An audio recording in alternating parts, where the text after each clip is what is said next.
नमस्कार, आमार छोट्ट छाद बागाने सबाइके स्वागत। आज के आमी आपनादेर सामने आमार तो छाद बागान तुले धरबई एबं एई छोट्ट छाद बागान थेकेओ जे परेर बछरेर जोन्नो की की बीज आमी संग्रह करते पारी सेटाओ देखाबो। चिचिंगेटा एकदम सम्पूर्ण पेके गेछिलो, तारपर ताके आमी किभाबे रेखे तार बीज संग्रह करेছি আজকে সেটা শেয়ার করব। গতকালই বলেছিলাম বাদাম গাছ তুলে দিয়েছি, প্রচুর বাদাম পেয়েছি, বেশ ভালোই হয়েছে।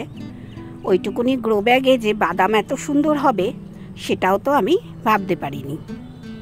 বাদাম গাছগুলো টেনে টেনে সব তুলে দিয়েছি। আর দেখলাম বাদাম গাছগুলোর ছোট্ট ছোট্ট আবার নতুন নতুন চারা হয়েছে। হয়তো এই বাদাম থেকেই চারা হয়েছে। আমি তুলে দিয়ে ভালোই করেছি, আমার সেটাই মনে হয়েছে। কারণ তুলে দেওয়ার পর আমি কিন্তু দেখলাম অনেক অনেক বাদাম চারা এর ভেতর হয়ে গেছে।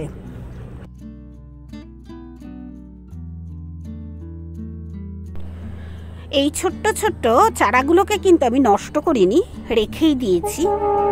আপনাদের পরের দিন দেখাবো। এবং এখানে আমি ঢেঁড়সের দানা বসিয়ে দিয়েছি। আমার ঘরে ঢেঁড়সের বীজ ছিল, যে বীজটা আমি আগে দেখিয়েছি যে গ্রো ব্যাগে বসানো, ওই বীজটা নয়, এটা আবার অন্য গাছের বীজ, অন্য ঢেঁড়স গাছের বীজ। সেই ঢেঁড়স গাছের বীজটাও আমি এখানে বসিয়ে দিয়েছি। তবে এত বড় গ্রো ব্যাগে অর্ধেকটা আমি ঢেঁড়স গাছ করব। আর চেষ্টা করব অর্ধেকটাই আমি অন্য কোনো গাছ বসাতে। তবে এই সময় শুনেছি সাদা মূলো আর বিট এই দুটোই বসানো যায়। একবার এক্সপেরিমেন্ট করে দেখতে পারি যে বিটটা হয় কিনা। আমি সেটারও হয়তো বীজ আমি কয়েকদিনের ভেতর এই 4 ফুটের গ্রো ব্যাগে বসিয়ে দেবো।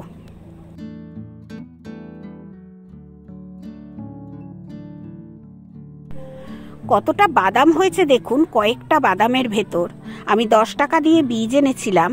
10 টাকার বীজের অর্ধেকটাও কিন্তু আমি ব্যবহার করিনি। কারণ আমি অনেককে এই আমার 10 টাকার যে বীজ এনেছিলাম তার থেকে কিন্তু অনেককে আমি বীজ দিয়ে দিয়েছিলাম বাদামের। এবং ওই বাদামের বীজ থেকে তাদেরও কিন্তু বাদাম হয়েছে। এটাই আনন্দ লাগে যে আমি শুধু একা কেন করব, সবাই মিলে আমরা গাছ করি।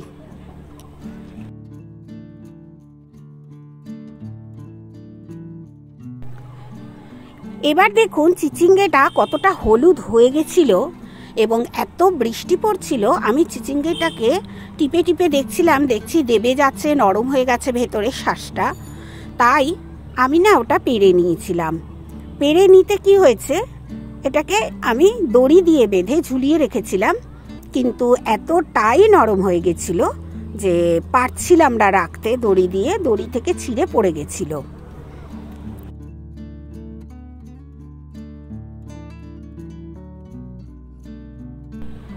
তাই একদিন আপনাদের সঙ্গে নিয়ে এই বীজগুলো বার করেছিলাম, আপনাদের দেখিয়েছিলাম, জল দিয়ে ধোয়াটাও দেখিয়েছিলাম। জল দিয়ে ধুয়ে তারপর আমি বীজগুলো কীরকম হয়েছে সেটাও আমি আপনাদের সঙ্গে শেয়ার করব।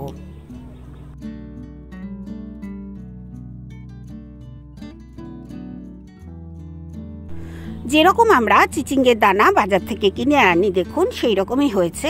তবে এখন কিন্তু জলে ভেজা আছে, এটাকে খুব ভালো মতো শুকাতে হবে। তাই আমি আমার নিচে মানে দোতলায় নিয়ে চলে যাব এবং হাওয়ার ভেতর রেখে দেব। এখন তো রোদের দেখা পাওয়া যাচ্ছে না, পাওয়া যাচ্ছে হচ্ছে বৃষ্টির দেখা। হিউমিডিটি বেশি বাতাসে, তাই এই আর্দ্রতার জন্য আমি কিন্তু বীজগুলোকে হাওয়ার তলাতেই রাখবো।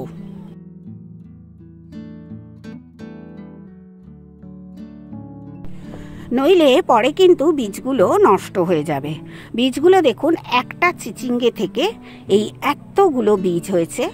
আমি আবার বসাবো এখান থেকে 2খানা দানা। এইখানে দেখুন চিচিঙ্গের যে অবশিষ্টাংশ ছিল সেগুলো আমি কিচেন কম্পোস্ট তো করি, এখানে আর কিচেন কম্পোস্ট করিনি, আমি দিয়ে দিয়েছি আমার যে সিড টু প্ল্যান্টের সেই তৈরি করা বীজ ছিল সেই বীজের যে গ্রো ব্যাগটা তার গোড়ায়। এগুলো পচেই কিন্তু এই গাছগুলোর সার হয়ে যাবে। কিচেন ওয়েস্ট যেমন আমি সবসময় দিতে থাকি, তেমনি কিন্তু কিচেনের এই যে জিনিসটা, এই যে পচা ফলটা, পচা যে সবজিটা, এটা দিলেও আমাদের উপকারী হবে গাছের।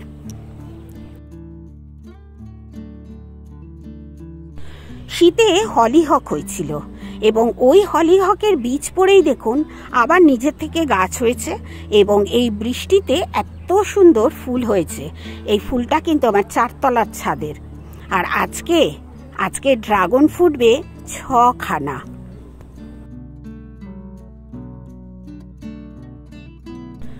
ছখানা ড্রাগনের ফুল ফুটবে এবং যেসব ড্রাগনের ফুল আগে ফুটেছিল তাদের ভেতর 2-1টা কিন্তু এখন ম্যাচিওর হতে শুরু করে দিয়েছে। আর এই সব ফুলগুলো আমরা রাত্রিবেলা আমার হাজবেন্ড এসে পলিনেশন করে দিয়ে যান।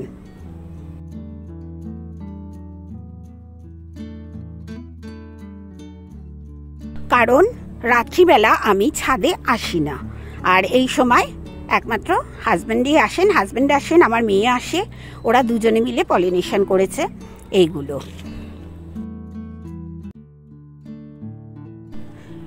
এইভাবে সবাইকে নিয়ে যদি আমরা বাগান করতে পারি তাহলে তাদেরও যেমন ইন্টারেস্ট আসবে বাগান করার, তেমনি কিন্তু যখন ফলটা আমি তুলব ওদেরও কিন্তু আমার সমান আনন্দ হবে।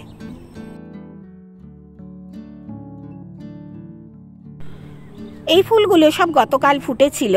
এখানে দেখুন একটা ফল দেখাচ্ছি, লাল হতে শুরু করেছে। এই ফলটা কিন্তু কয়েকদিনের ভেতরেই পেরে নিতে হবে। এইখানে দেখুন এই ফুলটা আজকে ফুটবে এবং কিছু ফুল আছে এমন জায়গায় হয়েছে সেখানে গিয়ে সেই ফুলগুলোকে পলিনেশন করা খুব কষ্টদায়ক।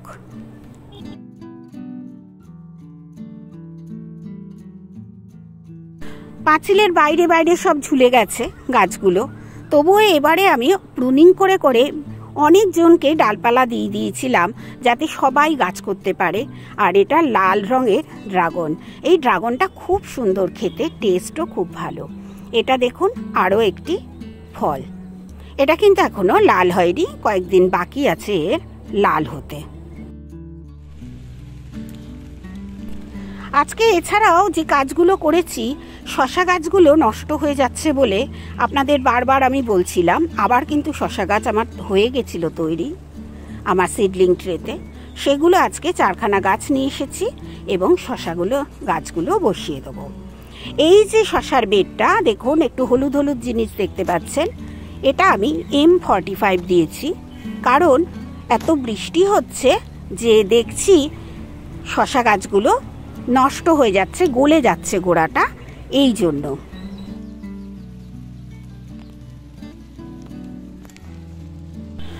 আজকে মাটিতে একটু M45 দিয়েই তবে কিন্তু এই গাছ দুটো আমি বসাবো। আর এই যে বসাবো গাছ দুটো, এর থেকেও কিন্তু ভালো শশা পাবো আশা করি।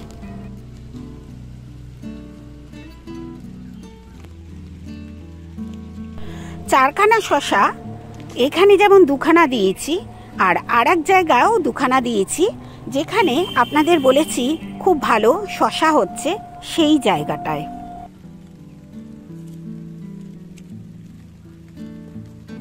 এখানেও দেখুন M45 দিয়ে মাটিটাকে একটুখানি আমি নাড়াচাড়া করে নিচ্ছি এবং গাছ দুটো বসিয়ে দিচ্ছি।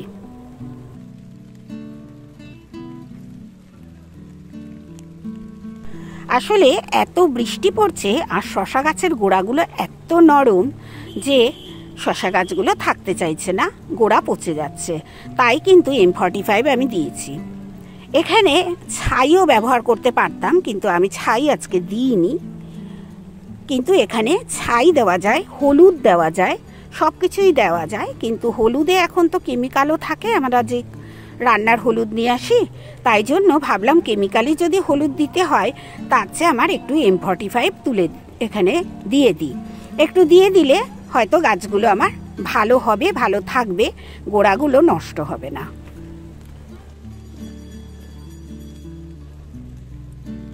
প্রত্যেক দিন অন্যরকম করে কাজ করে তবে কিন্তু বোঝা যায় কোনটা কি দিলে আমাদের মাটিতে কোনটা ভালো হবে।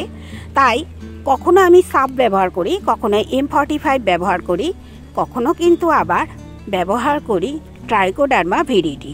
তার সঙ্গে তো কাঠের ছাই আছে, হলুদ আছে, গোলমরিচ আছে, এসব তো আমার হাতের কাছেই থাকে।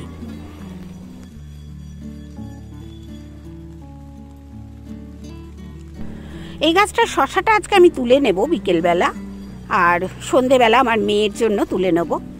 আর এই দেখুন গাছগুলো আমি একটুখানি খুঁড়তে গিয়ে দেখছি প্রচুর কেঁচো হয়েছে এখানে, এই বেডটায়, শশার বেডটায়।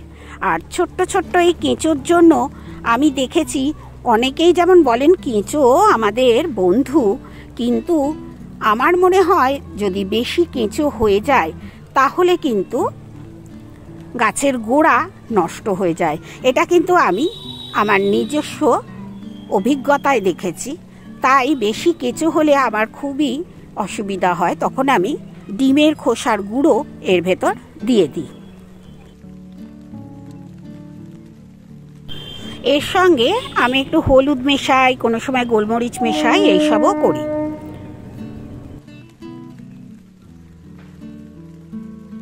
আমার সিডলিং ট্রেতে একখানা ঢেঁড়সের গাছ হয়েছিল, একখানাই হয়েছিল, সেটা আমি